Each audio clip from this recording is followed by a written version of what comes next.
Kink is not therapeutic. I don't know what you're talking about as like a therapeutic dominatrix. Totally. Cool. So let's talk about it. So, I use a model of a therapeutic modality called internal family systems as sort of the basis for exploring kink as a healing tool. So, internal family systems, also known as IFS, is this idea that in your psyche you have 1,000 different parts. So have you ever noticed a period where you get very emotional during about a certain thing? Maybe it's jealousy. And you feel super jealous in one moment, and then like 10 minutes later you're like, oh, actually, like it's fine. I actually feel a little differently now. That's an example of a part.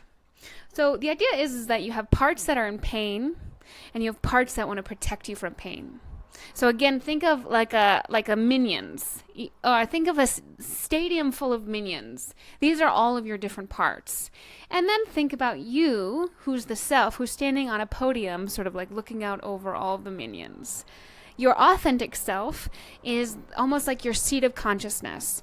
It's the idea that that's the self of you that feels compassionate, that feels slow, that feels centered. You might feel this sort of seat of consciousness when you meditate, okay?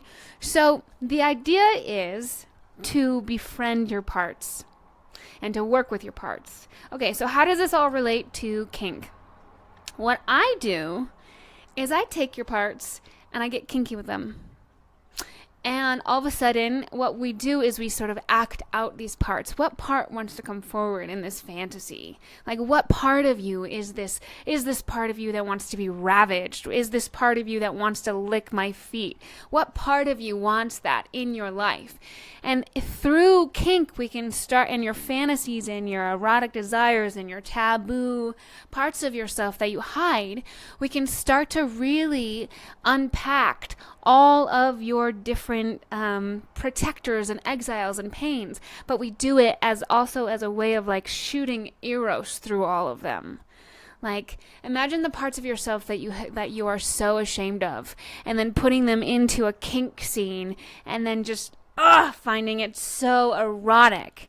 And through that kink scene, what we can do is we can give the part what it wants, and then understand how that part wants to heal.